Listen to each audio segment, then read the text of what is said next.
fog rolling off the North Sea didn't just chill you to the bone, it swallowed the city whole. It was 11:42 p.m. on a Tuesday in Edinburgh, and the dense freezing vapor of non-localies, the high, had reduced the usually bustling streets to a claustrophobic damp purgatory. I stood on the corner, shifting my weight from one freezing foot to the other, the thin plastic loops off my shopping bags acting like garrots around my numb fingers. I just wanted to go home. The late night run to the desolate 24-hour Tesco had been a necessity, not a choice. My fridge had been a wasteland, and tomorrow was a double shift. I mentally inventoried the bags digging into my palms just to keep my mind off the biting cold. 1/2 gallon of semi-skilled milk, a loaf of cheap wholemeal bread slightly squashed at the top, 2 heavy tins of lentil soup, a glass jar of off-brand instant coffee, a 4-pack of AA batteries, and a single overpriced frozen shepherd's pie. Mundane survival items, nothing worth freezing to death over. Yet here I was, stranded in a neighborhood that looked less like Scotland and more like the set of a post-apocalyptic film. The city council was in the middle of a massive overhaul of the electrical grid in this district. Deep, jagged trenches had been cut into the asphalt, surrounded by temporary metal fencing. Because of the severed lines, the tall modern LED streetlights overhead were completely dead, standing against the fog like the skeleton remains of iron giants. To keep the streets from plunging into absolute blackness, the city had rolled out temporary power generators hooked up to heavy-duty construction lamps. These temporary lights were awful. They emitted a sickly, bruised orange glow. Oh, sodium vapor bulbs that buzzed with a frantic insectoid hum. The generators choked and sputtered, causing the orange light to throb and flicker violently against the dense fog. Every time the light dimmed, the shadows cast by the fencing and the bus shelters seemed to stretch and crawl across the pavement. I stepped beneath the rusty canopy of the bus shelter, the scratched perspex walls offering little protection against the damp wind. Above me, the digital arrivals board was having a seizure, caught in a loop of rebooting due to unstable temporary power.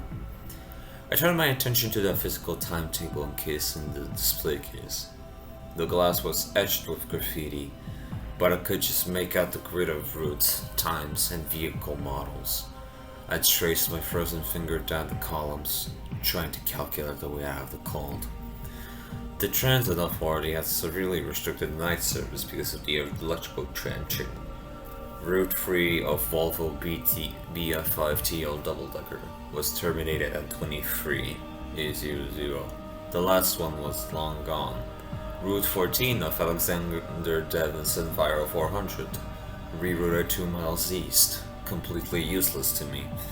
Route 44 of Wright Street Deck, suspended indefinitely until the roadworks cleared, and night bus N22 was not scheduled to begin its route for another hour and a half. I let out a shaky breath, watching it bloom into a white cloud in the orange light. Every single route I normally took was off schedule, diverted, or sleeping in the depot.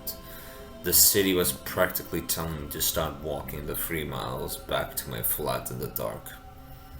I looked up at the malfunctioning digital board again. The LED pixels were spinning out a scrambled mess of amber letters and numbers. Error ERR grid fault. Then it went entirely blank. I turned up the collar of my coat, resigning myself to the long walk, when a loud mechanical clack echoed from the board. The screen flickered to life, a single line of text stabilized, cutting through the digital noise. 26 Clearwood, due. I frowned, looking back at the paper timetable. Route 26. I wasn't supposed to run down this avenue at all. Its usual path was at least 4 streets over, entirely bypassing this district.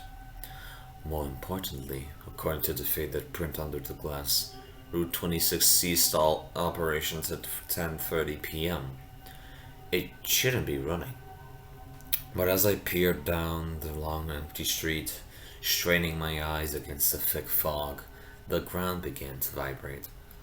It started as a low guttural rumble, entirely distinct from the sputtering generators of the streetlights. The fog ahead began to churn, catching the erratic orange light and swirling it around two massive pale yellow headlights that pierced the gloom. The vehicle was moving slowly, almost cautiously, dragging its heavy frame through the mist. As it pulled into the orange halo of the temporary construction lights, the details materialized.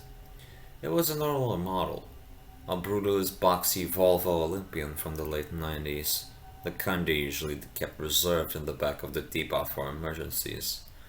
The paint was faded, and the engine rattled with a deep asthmatic wheeze. The glowing destination blind above the massive windshield confirmed, shining with an eerie luminescence in the dark. 26. The heavy bus screeched to a halt right in front of the shelter, the brakes squealing like a dying animal. The engine idled, sending a thick cloud of dark diesel exhaust mingling into the white fog. With a sharp, aggressive pneumatic hiss, the front doors folded inward. The interior was dimly lit by flickering yellow fluorescent tubes. It was warm, beckoning, and out of the freezing cold. I adjusted my grip on my heavy grocery bags, completely unaware of the company I was about to keep, and stepped forward aboard. The first thing that hit me as I stepped over the threshold wasn't the heat, but the smell. It was a suffocating cocktail of stale air, damp wool, old diesel, and this something faintly metallic, like copper coins left out in the rain. The door snapped shut behind me with a violent pressurized thud, instantly cutting off the biting chill and the erratic hum of the street's generators. I fumbled with my wallet, pulling out my transit card to tap it against the reader. The machine was dead. The screen was cracked and completely black. I looked up at the driver to offer cash, but he was little more than a broad, heavy silhouette encased in a thick, dark winter coat. His peaked cap was pulled so low it practically touched his nose, casting his eyes into impenetrable shadow. He didn't look at me, didn't ask for the fare, and didn't utter a single word. He just reached out a thick gloved hand, shifted the heavy gear lever, and the bus lurched forward into the fog. I stumbled, clutching my grocery bags to my chest, and turned to face the cabin. At a fleeting first glance, it looked like a perfectly mundane late-night commute. There were about a dozen passengers scattered throughout the lower deck, bathed in the sickly yellow glow of the flickering fluorescent tubes overhead. It was a standard late-night tableau of urban isolation. A couple of people were staring intently at their phones, faces illuminated by the blue light of the screens. Two men in the back were leaning toward each other, engaged in muted low-stakes conversation, and a few solo riders were resting their heads against the vibrating window panes, watching the dark, foggy streets roll by. Relieved to be out of the freezing horror, I made my way down the narrow aisle. The linoleum floor was slick with melted snow and grime, squeaking under the rubber soles of my boots. I spotted an empty double seat halfway down the aisle, right above the rear axle, and slid into the window seat, placing my heavy bags of soup, milk, and that miserable frozen pie on steam patterned fabric next to me. I let out a long sigh, rubbing my numb hands together, and finally took a proper look around. That was my first mistake. When you share public transport with strangers, there's a universal unspoken social contract. You look, but you don't observe. But with nothing else to do, my eyes began to wander, and the mundane veneer of the cabin began to fracture piece by piece. These were not average faces. They were interesting, rough, weathered in ways that went beyond mere fatigue. A glance at the man across the aisle, one of the passengers I initially clocked in as on his phone. He was wearing a surprisingly sharp, albeit wrinkled charcoal suit. He had his phone pressed tightly to his ear, his lips moving in a rapid, agitated stream of conversation. But as the bus passed a rare, functioning streetlight, the ambient light hit his phone. The screen was completely black. He wasn't on a call. I watched his lips more closely. He wasn't having a conversation at all. He was reciting something. A list. 42, 58, 71. The driveway, the basement, the cord. His eyes, a pale and watery blue, were wide and completely unblinking. A cold prickle of unease crawled up my spine. I tore my gaze away and looked toward the front of the bus, toward an older woman sitting near the luggage rack. She looked like a grandmother, wrapped in a thick knitted shawl, clutching a bulky leather handbag in her lap. But her hands, they were wrong. They were massive, calloused, with thick bruised knuckles and dirt permanently etched deep into the cuticles.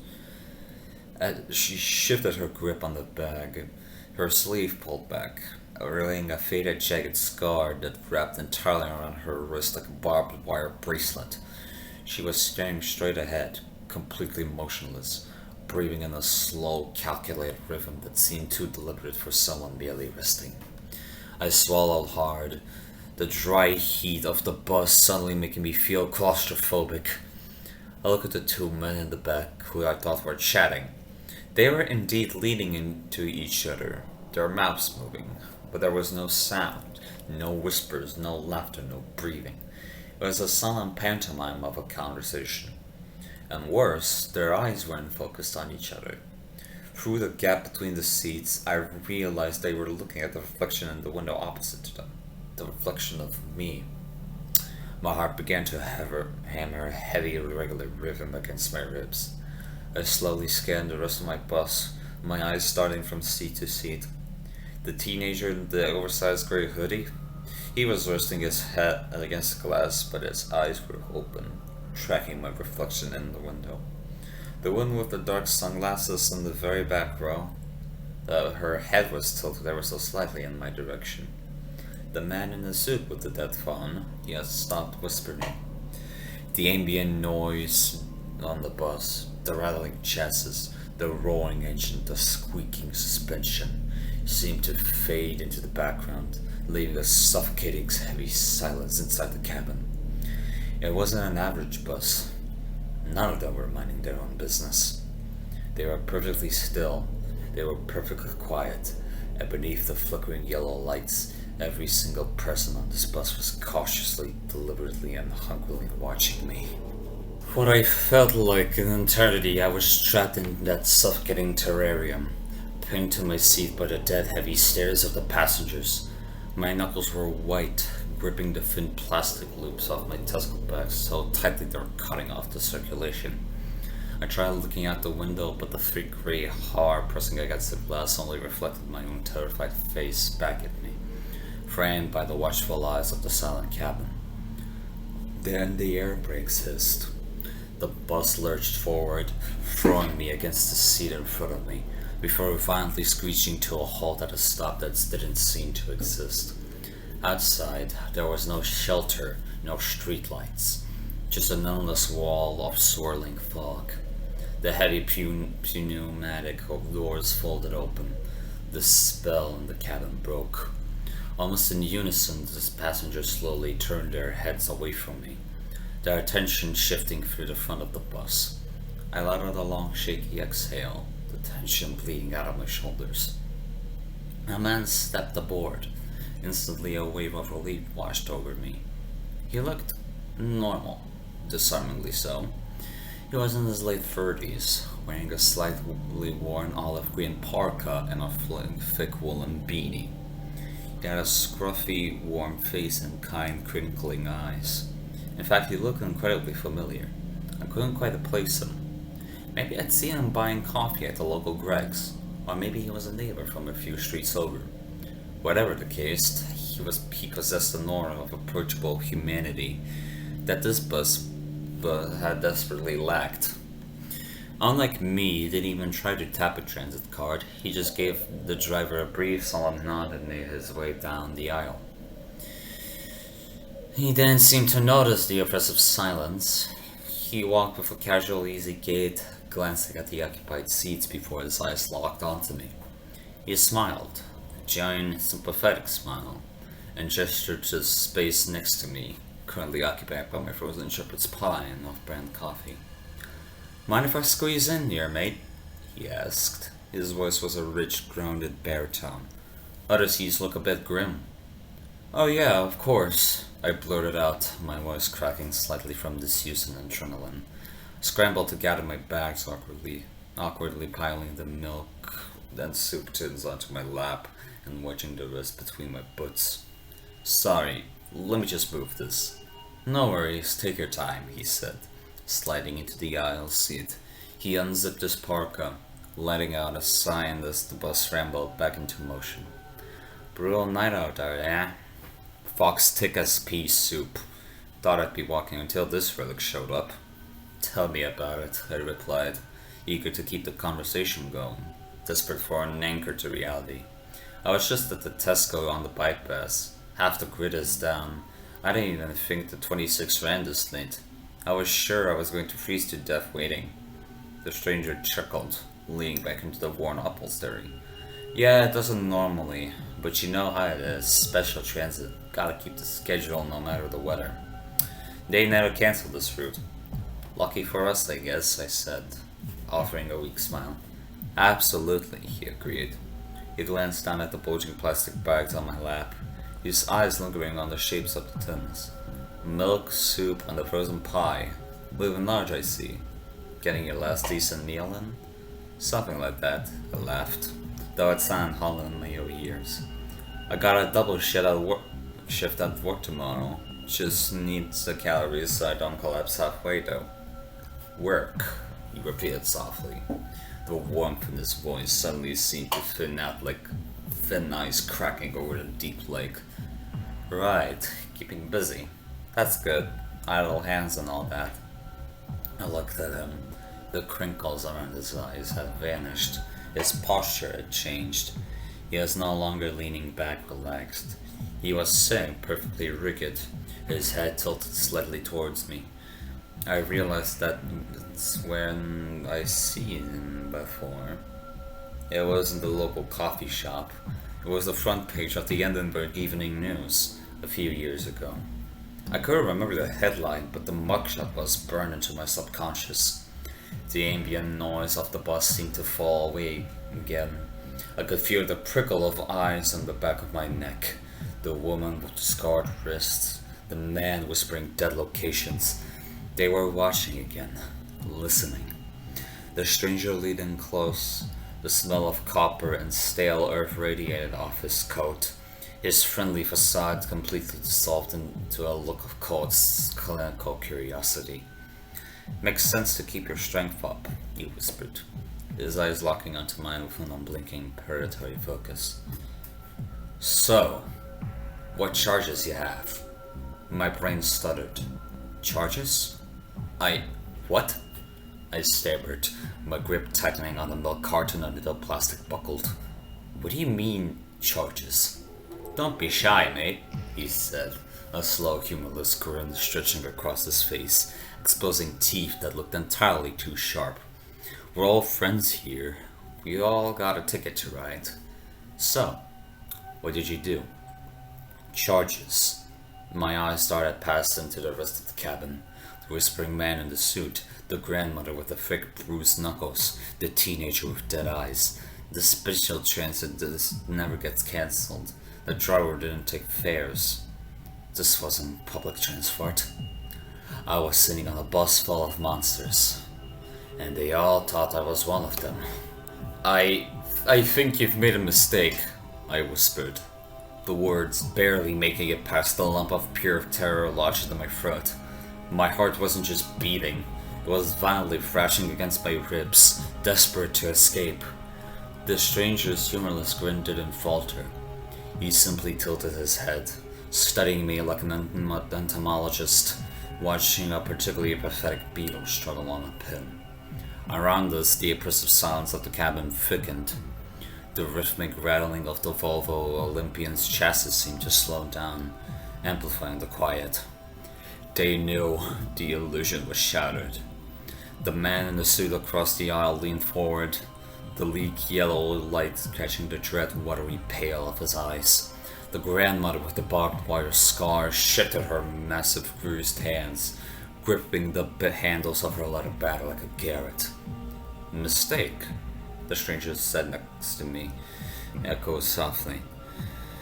He leaned in closer, invading my personal space until his breath, hot and carrying that distinct metallic tang of dried blood, ghosted over my ear.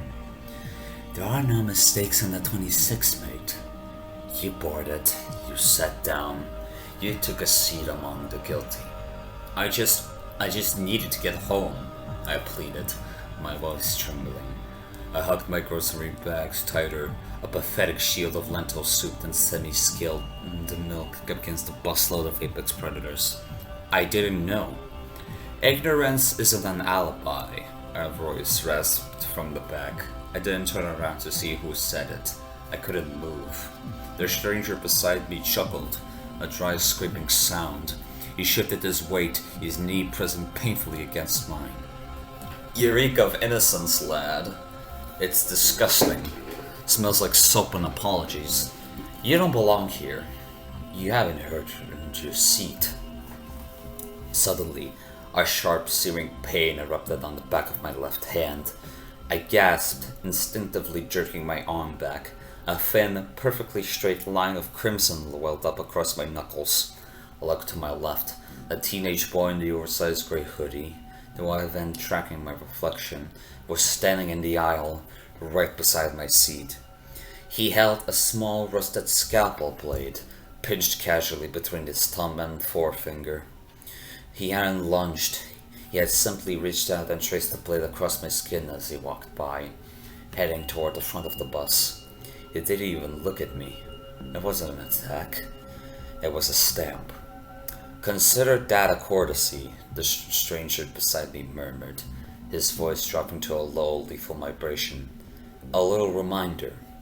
I pressed my right hand over the bleeding cut, the sting grounding me into the horrifying reality of the moment. The blood smeared across the plastic of the Tesco bag.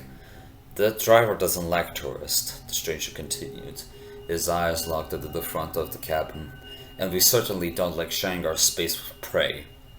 You got lucky tonight. The route is short, and we are satiated for now.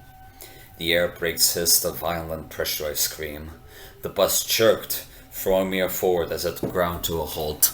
The yellow fluorescent tubes flickered and died for a second, plunging us into total darkness before buzzing back to life. I looked out the window. We were at a stop. It wasn't my stop. It wasn't even a street I recognized. It was a bleak, desolate stretch of cracked pavement beneath a single flickering orange temporary light, where there was an exit. The pneumatic doors folded open with a heavy thud. The cold, damp horror immediately curled into the cabin. Get off, the stranger commanded. It wasn't a suggestion. I didn't need to be told twice.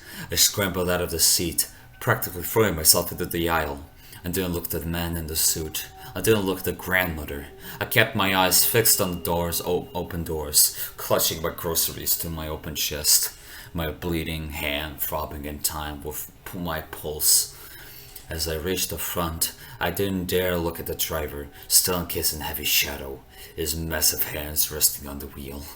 I practically fell down the 2 steps, my boots hitting the freezing wet concrete of the pavement.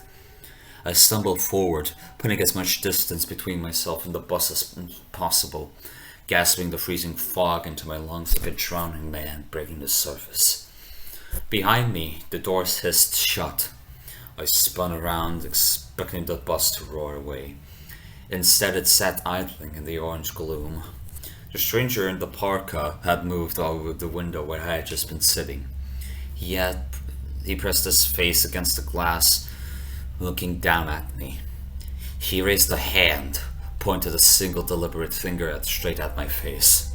He didn't shout, but his voice cut through the rattling engine and the heavy fog, echoing in my head with perfect clarity. "We see you on the 26th again, mate. You don't get out." The heavy Volvo engine revved, coughing a massive black amount of black diesel exhaust into the fog. The bus lurched forward, dragging its massive frame back into the thick swirling mist, leaving me alone under the dying orange light, bleeding onto my groceries. The double shift of the next day was a waking nightmare. The sterile, blinding fluorescent lights of the warehouse felt like an assault out of the bruised orange gloom of the fog. Every time the heavy loading bay doors hit shut of the pneumatic tracks, my shoulders finally seized up. I spent 12 hours jumping at shadows, jumping at the sound of the forklift engines, jumping at the sight of my own reflection in the break room window. It wasn't just a bad dream. I had the proof etched right into my skin. I didn't go to the hospital. How do you explain a perfectly straight surgical scalpel incision to a triage nurse without sounding completely insane? Instead, I played doctor in my tiny bathroom at 3 a.m. I flushed the wound with harsh brown iodine, gritting my teeth against the fierce chemical burn, and pulled the edges of the skin together with butterfly stitches. A week later, thanks to a religious application of antiseptic ointment and fresh bandages, the wound had closed up. But it didn't just heal. It scarred with an unnatural accelerated speed. It left behind a thin, stark white line across my knuckles, a permanent physical receipt for a ticket I never paid for. Whenever I catch sight of that pale line while stocking shelves or holding a mug of tea, the cold dread washes right back over me. Trauma changes how you see the world. It strips away the illusion of safety we all rely on to function. You read online forums to talk to people who travel, and they treat global safety like it's a simple spreadsheet. People always joke about public transit in America. They say taking a night bus in certain US cities is basically volunteering to be mugged. Armchair experts on the internet like to debate safety indexes and travel advisories, treating countries like video game difficulty settings. They'll argue that America is supposed to be a level 1, exercise normal precautions, until you look at the violent crime rates in specific metro areas, and suddenly it feels more like a level 3, like reconsider travel. Here in the UK, we're supposed to sit comfortably at the level 2, exercise increased caution, be aware of your surroundings, mind your pockets. But none of those arbitrary geopolitical metrics account for the things that slip through the cracks of reality. Our travel advisory warns you about pickpockets and tourist hotspots. It doesn't warn you about a phantom Volvo Olympian ferrying the worst dregs of humanity through a fog-choked city.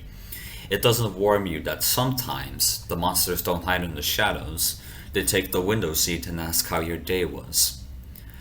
I spend a lot of time looking at real estate listings in Iceland now. It's an idle, desperate fantasy. I look at the pictures of remote cabins in Akureyri or small flats in Reykjavik. I've read a lot about their crime rates, so absurdly low that the police officers don't even carry firearms on regular patrol. I just want to live somewhere cold and clean, where the worst thing in the dark is just the dark itself. I want to live in a place where I never have to look over my shoulder at a bus stop ever again, because I still have to take the bus to work. I don't have a car, and walking isn't always an option. But my rules of survival have changed. I never take the last route of the night. If the streetlights are out, I call a cab, no matter how much it ruins my weekly budget. And if I'm standing at a shelter and I see a boxy late 90s bus cresting over the hill, especially if it's running off schedule, dragging a cloud of black diesel smoke behind it, I don't even look at the destination board. I just turn around and walk the other way. Because I know if I ever see that bright, luminescent number 26 and shining in the fog again, they'll be watching the doors. And this time, they won't let me get off.